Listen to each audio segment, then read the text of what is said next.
Welcome. Thank you for coming along to our panel about embodying your character in cosplay and performance. So let's introduce ourselves. We have... I am Berry, also known as Berry Bean Pie. I am... Berry. I'm going to flip it across and see if it goes pretty quick. Yes, see if it's going to Yeah. work. Do we need more Awesome. Do we need I more stand. chairs? Okay, perfect. Enjoy. I've got a chair, but I'll stand. My name's Rachel, also known as Kawaii Fit Princess on Instagram. I'm Haru of Spring Dreamer on Instagram. And I'm Sammy, but also known as Starlight Sentai on Instagram. About you. So, what do we do? For some of you who may be new here or just returning people who know us, we are HeartBeatz, also known as HeartBeatz AU on Instagram, Twitter, YouTube, all the socials. We are cosplay cover idols, and we are also Kai-Guy cover idols. Do you want to introduce about yourself? About me? Yeah, about you. Yeah. Do you want to hear more about Berry? Yeah. We've got another Berry over here. It's Josh Berry from NASCAR. Excellent. And who wants to hear all about Berry? I always wanted to make that fun. From NASCAR. So these are our individual accounts and names. I am so sorry. That's good. That's okay. I'll go. So I'm a cosplayer, like you probably assumed. I got into cosplay pretty young. My dad is actually a cosplayer, which is really, really random. I grew up with anime and gaming from a very young age. There weren't really conventions or anything that existed when I was cosplaying, so it was that random cosplayer at Halloween, dressing up as Sailor Moon, people going, who are you? All that kind of thing. So I have a background in singing, in dance. I'm a Pilates reformer instructor as well, background in exercise science as well as nutrition science. And yeah, bring a cafe and random bits and pieces. Okay, now we will go with me. I am Berry. A lot of my work is in motion and graphic design, so video editing, graphics, billboards, print, digital. I do graphics for a few cons like Anamaga, Smash. I'm kind of just trying to get everywhere in the cosplay scene as like graphic designer. I also like to sew. I like to practice singing. I have a few singing covers uploaded on my YouTube channel, so I guess technically I am a utaite in a sense. I'm also learning how to play bass, and I would like to incorporate bass in some of my future idol content, which you may see in the future for a certain showcase. Ooh. So in the past, I grew up dancing. I did a little bit of acting classes at school, and I specialized in jazz, and I did one term of tap, just randomly, just because I wanted to try it out. What else did I do? I played clarinet in my school band and orchestra, and we went around Australia to compete and play. So I do have years of experience performing under my belt, not so much as an idol, but as a dancer, as a musician. I have experience. Your turn. Hi everyone, I'm Haru and I was born in Malaysia and I also grew up in Malaysia. So in 2018 I moved to Australia and I had never cosplayed or danced or sung when I was in Malaysia. So cosplaying was like a really like bucket list thing that I really wanted to do. So I'm really glad that I got to do it when I came to Melbourne. I like to, I did make cafe as well, which was also like another bucket list item that I really wanted to do. So I'm really glad that I moved to Melbourne. It gave me a lot of opportunities and led me to meet all of my good friends here and some of you in the audience as well. Really glad to be here. So I've been cosplaying since 2005. So back in the days when this kind of convention was the normality and your cosplays were the closet cosplay that you had at home. So basically, yeah, that week kind of looks like it's the right day. Yeah, that's kind I don't like colours, get put together, you got to cosplay. But it wasn't my only passion back then. So I've done podcasting, voice acting, I've done Make Cafe as well, gymnastics, dancing, all that sort of stuff. But I found that even as I've changed and grown as a person, cosplay has never really changed for me. I've always and still love doing it. So being able to put that together with dance and making great friends, it's been an absolute pleasure. So yeah, I just want to keep going until I'm very, very, very old. I forgot to add in mine, but I've been cosplaying since 2014, so this year is my 10th year of cosplay. And then Sarah, next year will be my 20th year. If you would like to find our socials, you can scan the QR code. But yeah, we are HeartBeatz and we are idol kind of guy group. So we basically learn songs from anime and various J-pop media, and we perform them at various events. Yes. And so this is just a reminder on who we are. Just in case you forgot. So that was our backgrounds that we just went through. Yeah. So how did we start? How did we become HeartBeatz? We all applied to be in an idol group that was predominantly Love Live based, which became Pastel Pop, and there were 9 of us In the group. all together, and we used to spend a lot of time just practicing one dance, perfecting it, and then performing that. And our goals were to always win the Oz Comic Con competition. So we did win a fair few of them while we were in Pastel Pop. So we came together, we performed for a few years together, and then we just wanted to branch out to different things. So we didn't want to stay with just Love Live, we wanted to branch out into different performances and performing as different anime characters. And we left the group and we all shared a passion over lockdown with Zombieland Saga, and we just decided, hey, it'd be really cool if we could perform as these characters. So, and we just went from there, and that's how HeartBeatz came to be. So, And it was quite good too, because a lot of the characters we picked for Zombieland Saga were very different from our Love Life characters. So it gave us an opportunity to explore these new characters and different ways of basically showcasing what we can do.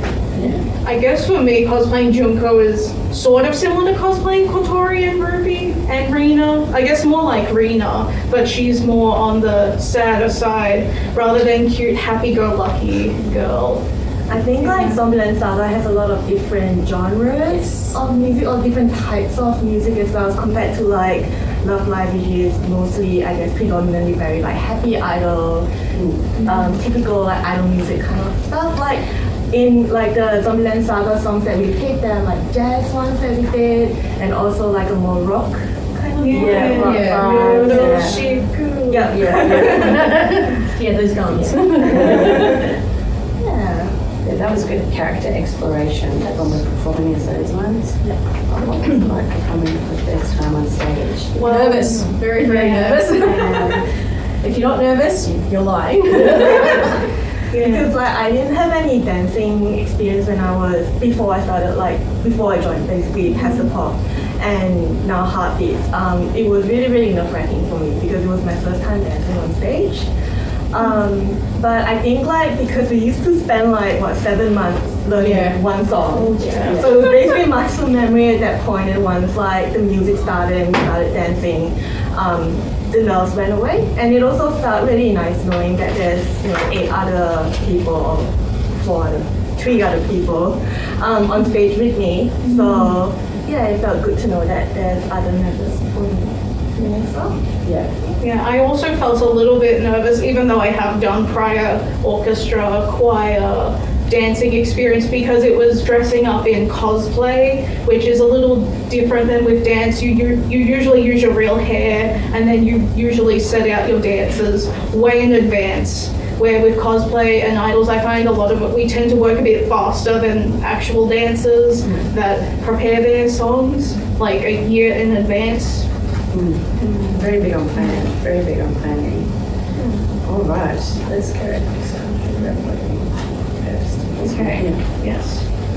So, how do you figure out what to perform if you want to get involved in the cosplay, sketch, performance, or idol scene? we have some tips for you. The first one is you find media and material that inspires you. Do you have certain animes or even games that inspire you? Like, you could be Love Live, it could be Idols, it could even be something like Gundam that inspires you to like perform a skit, if you can, in the mech suit. And the thing is too, you don't always have to start off with a massive big performance. A lot of people start off doing little TikTok dances and then they move up from that and they go to something that's a lot more, collaborative or a lot more, complicated sort of thing. So start with something small. Can be useful too. You can have different goals, like do you want to sing, do you want to dance, do you want to act? There's so many different things that you can do, and you can always ask friends and family for help when you're going through anything. Practice makes perfect, so always practice, record yourself, watch back the footage, make changes constantly, and you can always ask people as well, what do you think, how can I improve? So a big tip as well is completely not take offense, just, you can always get better no matter what. You're never going to be perfect. And then the next thing is to find references online of what you want to do. For some animes, it's easier to find references, like with Love Live. They usually have videos from the game of the characters doing the dance, or there's people out there that do dance covers of the dance. It's a little bit harder with more obscure media if you're trying to find a dance. Say it's like an idol anime like Tokyo Seven Sisters, that they only have live performances that are on Bilibili with different camera angles. Those are always hard to learn from.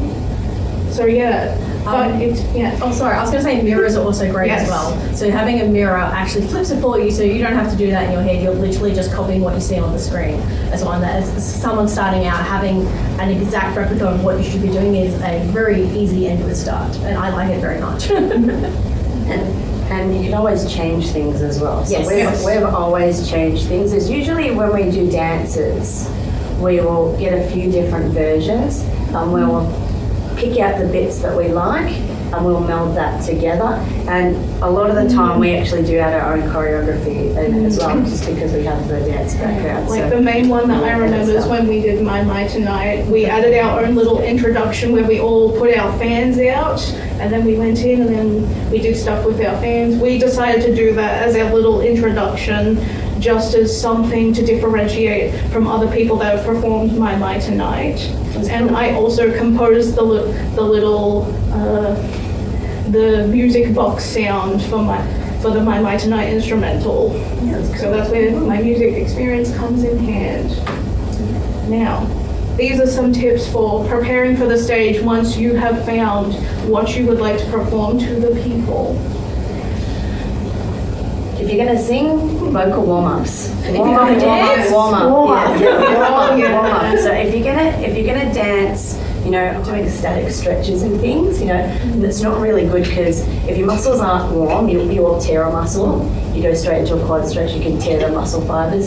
So warm up, so dynamic movements, arm circles, hip circles, all of those kind of knee bends, walking around, anything like that is really going to help. Because if you don't, we have had a few times where we've had people not warm up and go straight into practice, and then they've rolled their ankle, and then they're out of commission for the next month or so with practice. So it's all just trial and error that we're giving these tips and tricks. Another great strategy is breathing. Because sometimes when you're up on stage, you forget to breathe. There's all these lights in there, and people are really like, and then you keep dancing, and then you're holding this breath. Like, you have to remember, stop, take a breath. If you make a mistake, you make a mistake. Your health is more important than the performance itself. So making sure you're doing proper breathing as well, before stage and while you're on stage as well. So there's one tip that I learned through music camp back when I was in high school.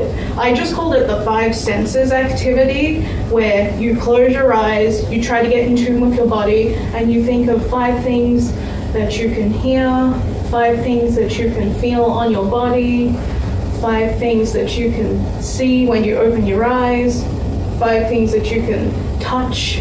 Taste might be a harder one, but it's just to help ground yourself back into reality and be like, okay, this performance is out of my head. I can tune into my body. I am here. I am existing. I got this.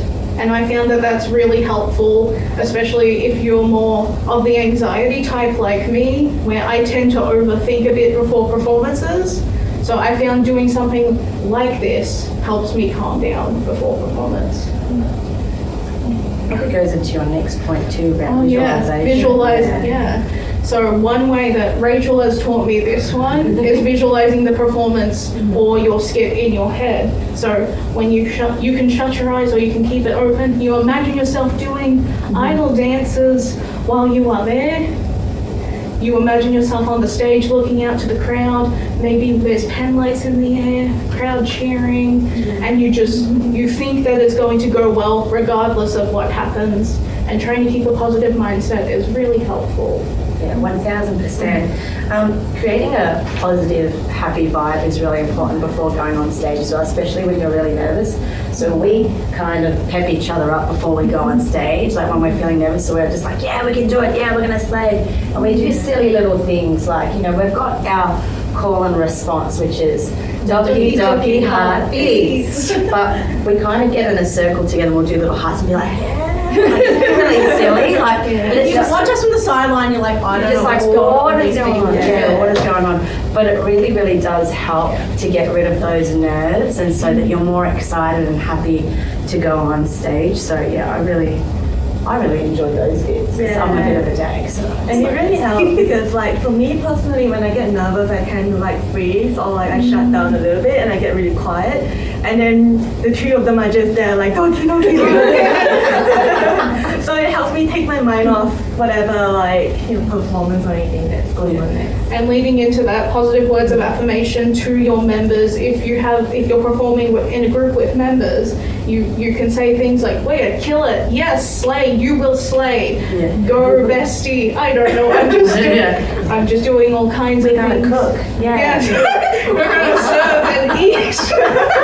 We're just trying to pick up. And the thing is true, if you are performing by yourself as a solo artist, like you can positive self-talking to, or bribe someone in your family, say, hey, can you spell positive too? Tell me how I'm good, tell me how I'm really good. But like, it does make a big difference, because once you start saying it, you get into this mindset of like, oh, yeah, I do actually believe this in myself, and it is a lot of a educational strain of thought where you basically have it in your head, and that's the last thing you think of before you go on stage, so therefore it must be true.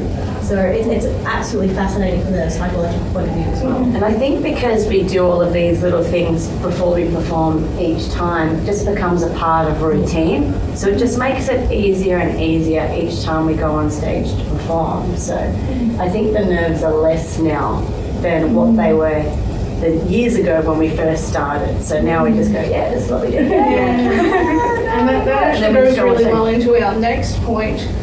The difference between solo and group performance or a skit.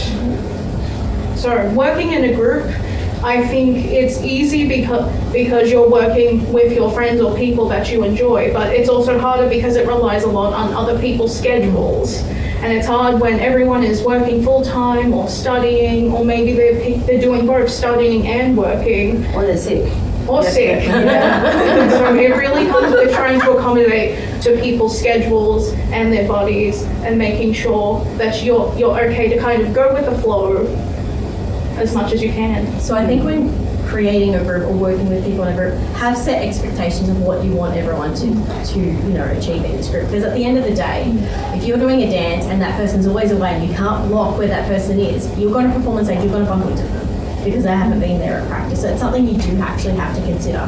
We're working solo, you don't have to do that, but then it's all on you. Yeah, so I find when you're performing with a group, if you go blank and muscle memory is not kicking in, and you don't know what you're doing or what you're supposed to do next, you can quickly look at someone and go, yeah, that's what I'm supposed to do. But when you're by yourself, if you blank and you freeze, it's kind of it. So that's a bit of a disadvantage there, I believe.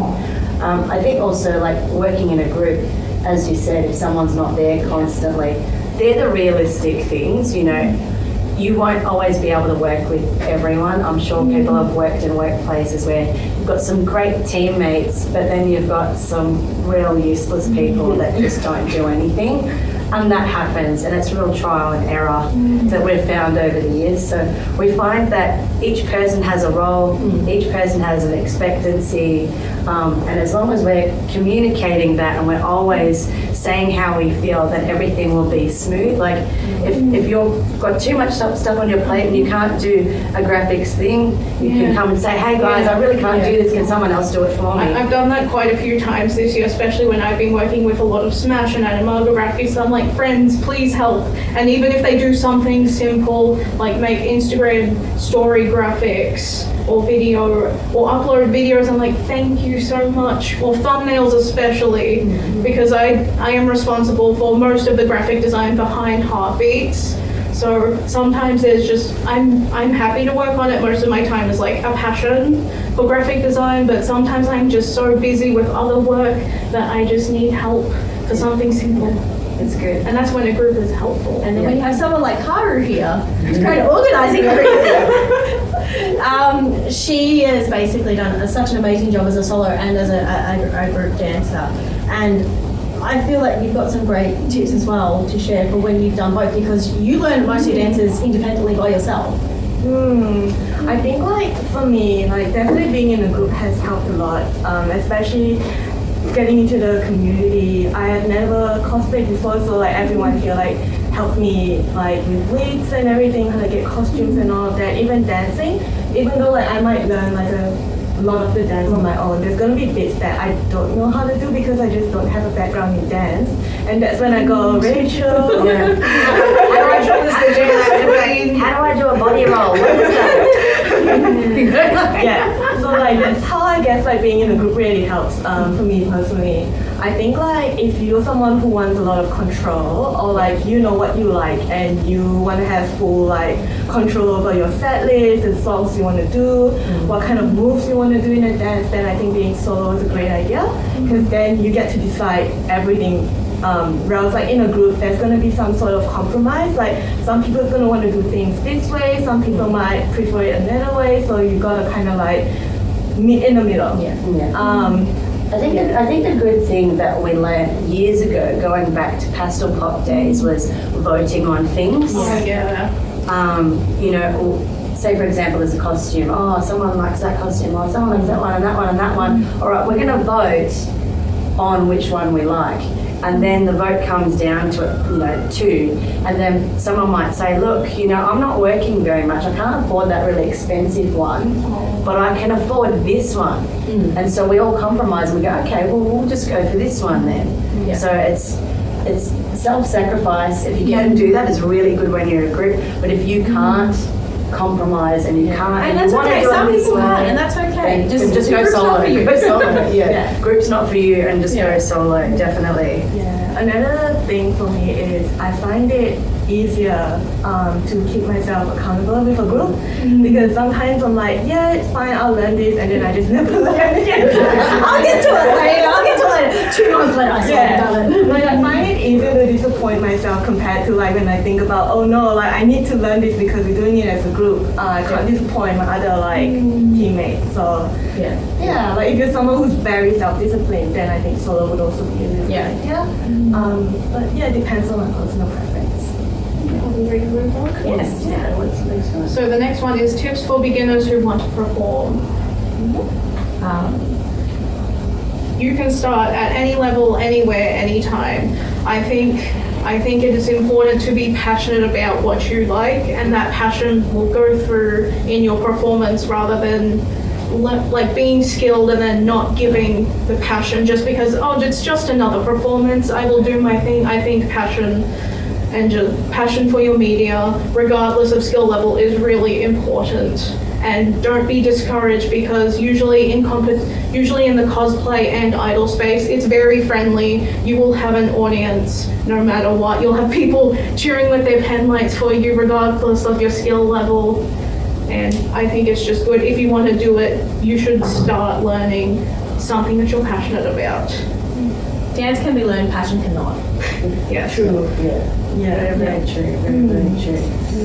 I deal with a lot of like imposter syndrome. Like I feel like I'm not good enough. Like I feel like who would want to come and watch me perform? I don't have a background in dance and this and that. But I found that the community is really, really supportive. So even if you're not great at dancing and you're like giving it a go, I find that a lot of people are very welcoming and very friendly and very willing to come and cheer for you and support you. So I really recommend, like, if you want to give this a go, then feel free to DM us.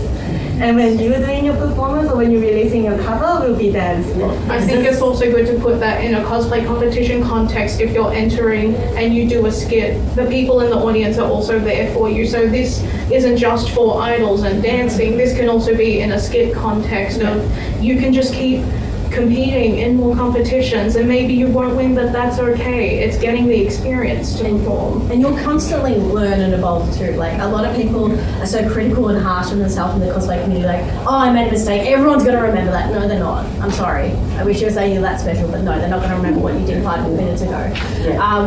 You'll make mistakes, and that's how you get better. You know, you get up on stage, you freeze. Okay, next time you get up, you know that you need to have something in place for that to happen. You miss a step. Well, now you know that you've got to practice that dance a bit more. So everything you do will continue to build and create your cosplay persona more as well. And no one knows what you're performing but you. So if you stuff up, no one knows. You smile, No one keep knows. going on. Just don't let people know. Just keep smiling. Yeah, the only people who would know is if they've learned the dance before. And sometimes for some groups, like with some dances that we do, most people have not learned it. So it's okay for us if we mess up or if we do a certain modification that the live version doesn't do. And that being said, we've never had anyone come up to us and say, you did this part wrong. No one. Yeah. They've just gone, yeah, you did it, good job. Pretty much. So I sound really daggy going to this bit sports science you're saying this, but I was going to say, I saw this. So like everyone would know of like SMART principles. So you've got like specific, measurable, achievable, relevant, and time bound. So they're just different things that you can use in everyday aspects of your life if you've got any goal. So it doesn't have to be for cosplay or performing. It can be anything you'd like. So the first thing with specific is just being clear on exactly what you want. What is the performance? What are you wearing? Who's your character? What facial expressions do they use that you're trying to portray? With measurable, planning on specific dates to have things done by is really important. So say, for example, you want to cosplay at a particular convention. What time frame do you need the costume done by? Please don't do it at 2 a.m. the night before.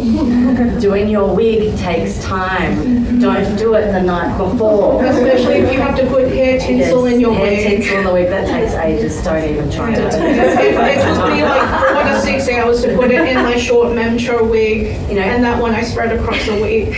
With your cosplay, it may need to be ironed. I mean, a lot of people wear costumes that aren't ironed, and that's okay, you do you. But if you want to iron, do it before, do it in advance, don't leave it to the last Test the minute. fabric. Yeah. Oh, yes. Yeah. Try it on beforehand, don't assume it's going to fit, because that's also another big one. So for us, bringing it back to HeartBeatz is with dancers, so we plan conventions that we're going to perform at and dances that we're going to do well in advance. So for example, we know the dances that we're performing next year and we've already started practicing. Is this the cosplay ball? No, that's actually one of them. Actually, we haven't planned this. We're in discussion of... We just got reached out for that recently. So we are still in discussion of what to do for the cosplay ball. But there are other events coming out next year that we are performing that haven't been advertised yet, that we've already been practicing the dances for, which is pretty cool. Just being realistic with how long it will take to learn certain dances. So some are really easy, and then some are really complex and take longer time. And you've got to look at your calendar. You might say, hey, we've got 8 practices till we have to perform this, but there might be someone that's sick, or there might be a convention on, or there's someone's birthday, and it's actually Sam's birthday today. Happy birthday. So she's taken the time. I'm forever 21, right? long as we look like we're in our 20s, we're all good. So going on to the next point with the SMART principle is achievable. So be realistic with your skills and talent. So, you know, aim goals, aim them high, but don't pick a song to sing that you can't sing. It's probably not going to work well. You're probably not going to feel good about it. Go and get lessons. Practice, practice, practice makes perfect. But if you want to do it, do it. It's all good, tick the box. But you'll feel better about yourself if you're staying within your range, and you can always level up from there, which is really cool. That's why I think with Pastel Pop, we always picked easier dances to do, so that everyone was on an even playing field, and we didn't have to worry. And it was as time went on that we picked the harder dances to do, like Daydream Warrior and all of the rest I was of just them. thinking about that. I was just in my mind, actually. Daydream Warrior was put a lot of was very hard to do with nine people. Yeah, It was really especially close. when we had to perform that at Mad Fest on the floor. Oh, yeah. And they're like, People were this right guy up has all the the front. space you And then got. some dances where I felt like I was going to kick people in the yeah, head. you were kicking in the dance. Yeah. That was. Rachel was kicking into Guppy. I did. She I did. did a couple of kicks in a few of the dances, to be honest. You're like the kicking. I did a little kick. Like hers is like a big kick.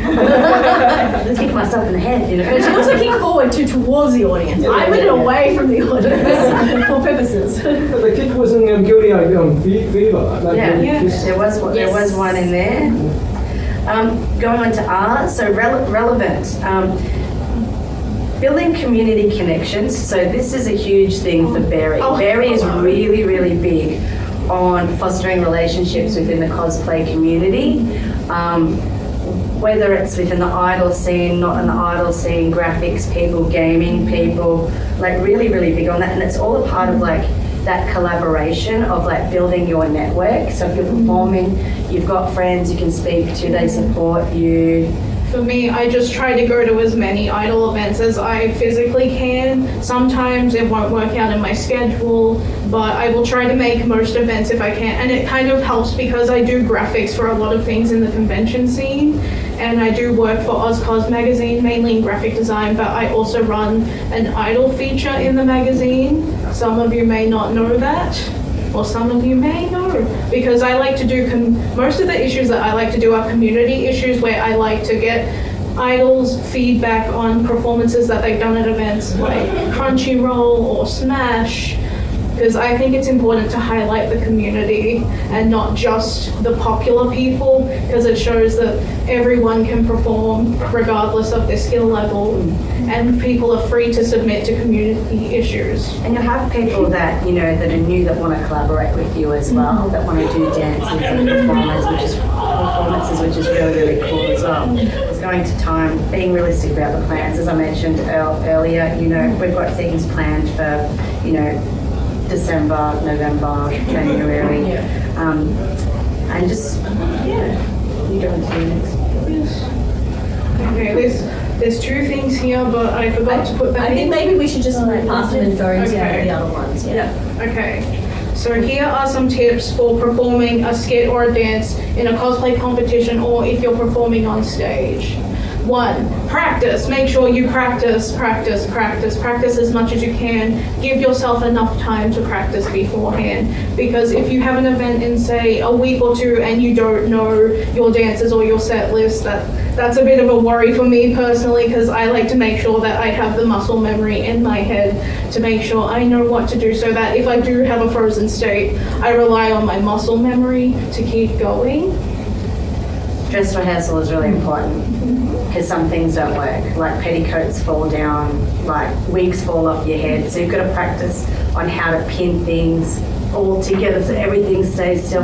And sometimes like wearing long wigs like this, like when I was performing as Joanne, that was an absolute nightmare, wearing a long wig, and I actually really dislike wearing long wig characters now when I perform, because it just becomes an absolute mess. So if you can try and sneakily tie it back when you perform, Or plait it, something. Do something, because it will just be everywhere and fly off your head. It's no fun.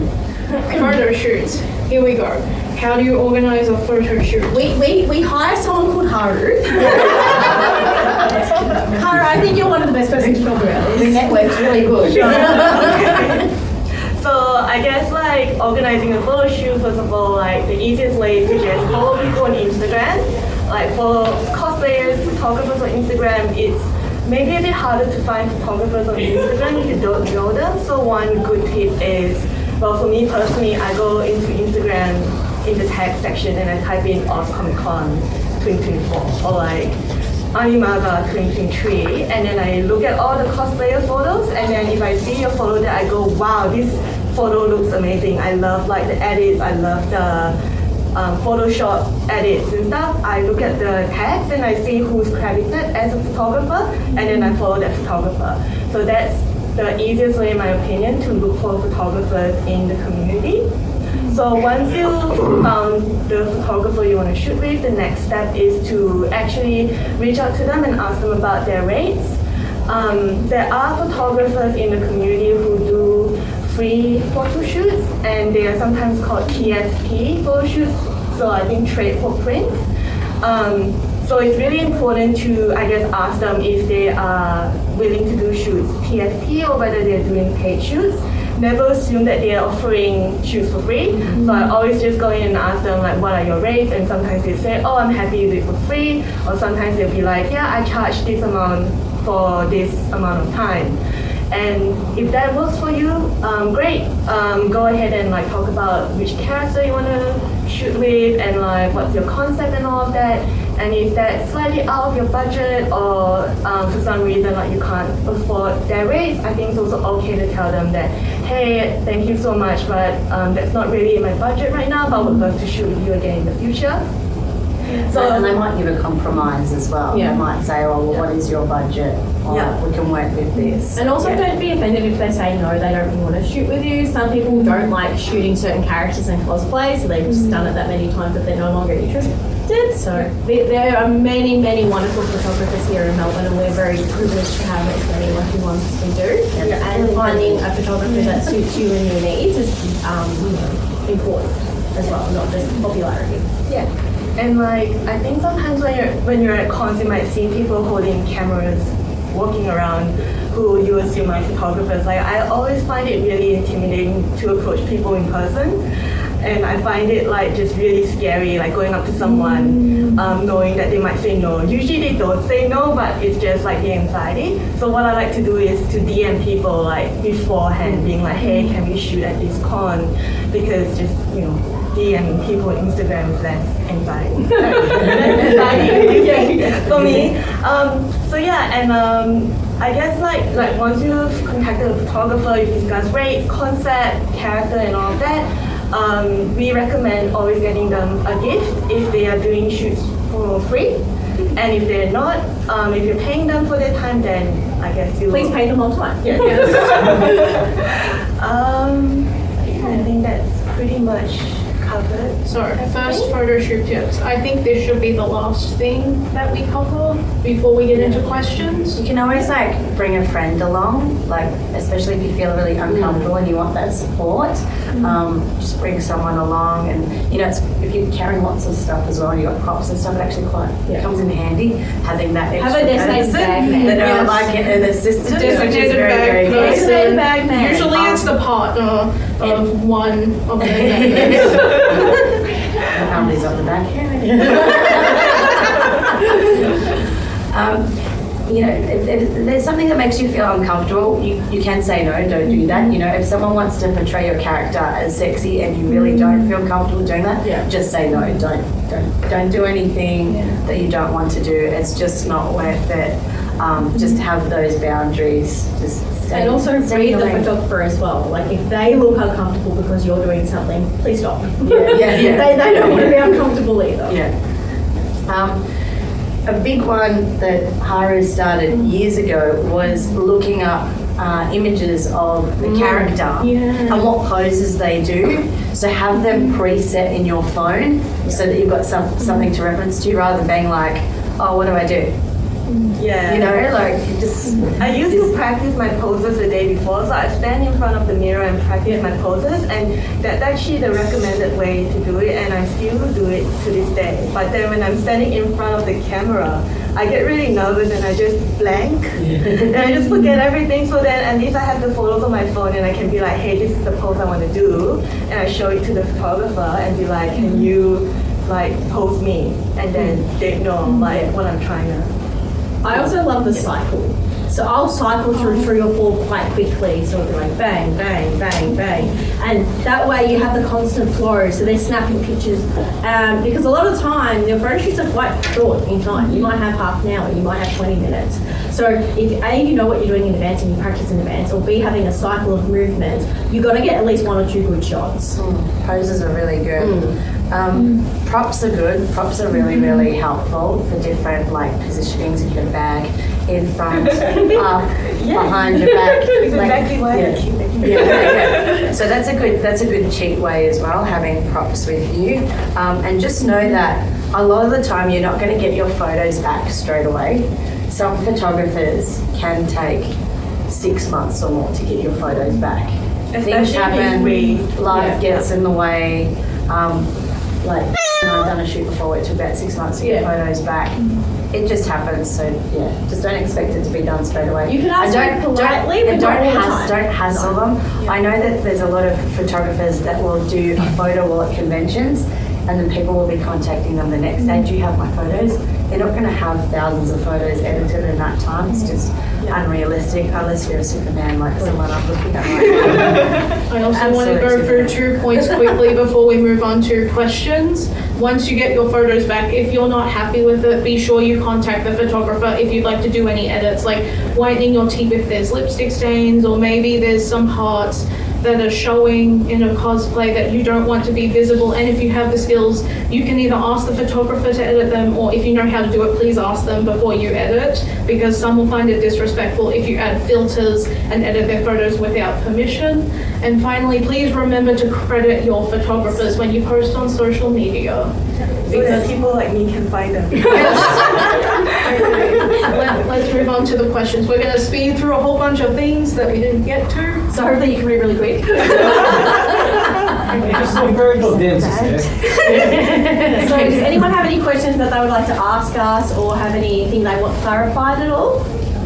Yes. The PowerPoint be up somewhere so that we can see the information. Yes, I can put the PowerPoint up. There you go. I'm also filming the panel too, so we will be uploading that for people who couldn't make it. Any other questions? We're not scary. You can ask anything.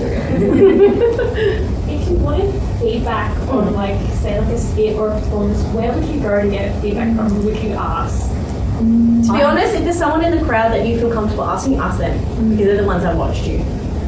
And a lot of the time too, if it's before you're performing, maybe come up with a couple of good friends that you know are going to give you constructive feedback and say, hey, look, I want to do this. Can you let me know what it actually looks like from an outside point of view? Because in your head, you might like, I look fabulous. Yeah. And then you look in the mirror and you're like, I look like such a dad. Or tips and tricks, like, you know, it might just be something simple, like, you know, the feedback might be from a friend or family or anyone in the audience, you know, or maybe you just need to mime a little bit more, or maybe you need to smile a little bit more, try and look a little bit more relaxed or less stressed, you know, like just little things like that. So I would just ask you can ask us if you have a performance, we'll tell you. One of us will probably be in the audience. And a good tipping for miming as well.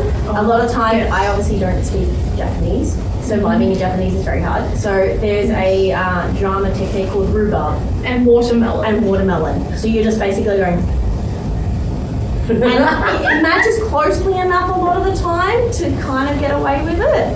But if you're someone like who actually will like learn the lyrics, like her miming is super. And Rachel's is too to that extent too. So I've sung in Japanese before, but that's no fun. If you can't speak Japanese, just say nico nico ni.